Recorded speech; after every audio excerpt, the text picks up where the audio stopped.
চাটনির রেসিপি পেতে হলে অবশ্যই এই চাটনিটা অবশ্যই ট্রাই করুন। এই চাটনিটা ইডলি এবং ধোসার টেস্টকে আরও বাড়িয়ে দেয়। এই চাটনিটা একবার ঘরে অন্তত ট্রাই করে দেখুন। তো চাটনির লেগে কী কী লাগছে না, ছোলা ভেজে নিয়েছি, শুকনো কড়াই মিক্সির জারেতে দিয়ে দিচ্ছি। আমি এইখানে ছোট ছোট করে কুচিয়ে নারকোলটাকে কুচিয়ে রেখেছিলাম, সেটা মিক্সির জারে দিয়ে দিয়েছি। আর 3 থেকে 4টে কাঁচা লঙ্কা দিয়ে দিয়েছি এখান থেকে। ছোলার ডালগুলো হয়ে গেছে বলে আমি মিক্সির জারে দিয়ে দিচ্ছি আবার। তো মিক্সির জারে হয়ে গেলে আমি মিক্সার মেশিনে এটাকে ভালোটি করে আমি গ্রাইন্ড করে নেবো, মানে কুটে নেবো যেটাকে বলা হয়। তো এটা মিক্সির জারেতে কুটে নেবো। এবং এই চাটনিটা একবার যাকে খাওয়াবেন না, সে আর ভুলতে পারবে না। এই চাটনিটা একবার অন্তত ঘরে অন্তত ট্রাই করে দেখুন। তো যাই হোক, আমি একটু জল দিয়ে ভালোটি করে এটাকে পিষে নিচ্ছি। একবার বাড়াবো, একবার বন্ধ করব, এমনি একবার চালু করব, একবার বন্ধ করব, এরকম করব। কেননা আমি মাঝে মাঝে দেখবো যে চাটনিটা কতটা বাটা হয়েছে না হয়েছে সেটা দেখব।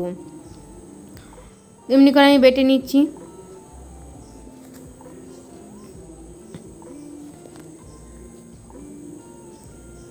আমার বাটা হয়েই গেছে।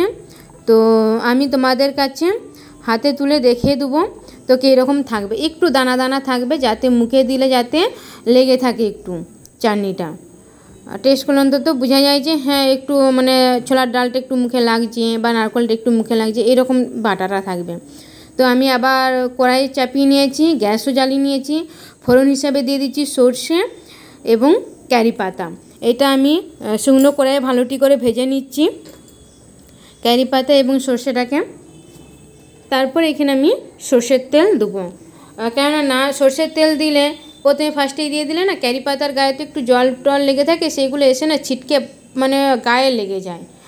তো ওই জন্য আমি কারি পাতা সর্ষেটা একটু ভালোটি করে লেড়ে দিয়ে তারপর সর্ষের তেল দিচ্ছি এখানে।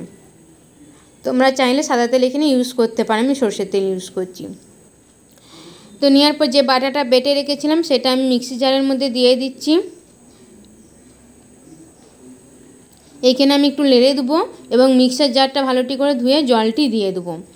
তার সঙ্গে সঙ্গে আমি এখানে দিয়ে দেবো স্বাদ অনুযায়ী নুন এবং চিনি। আর চিনিটা তোমাদের কাছে দেখাতে ভুলে গেছি, তো চিনি আর টক দই দিয়ে দিয়েছি। তো আমার চাটনিটা ভালোটি করে ফুটে এলে আমি এটা নামিয়ে নেব। একটু ভালোটি করে মিশিয়ে নিচ্ছি। তো হয়েই গেছে, আমি একটা প্লেটে নামিয়ে নিচ্ছি। তো তোমাদের কাছে নিয়ে চলে এসেছি। তো অবশ্যই চাটনিটা একবার ট্রাই করুন এবং সাবস্ক্রাইব করে দেবেন এবং লাইক করে দেবেন। Bye bye.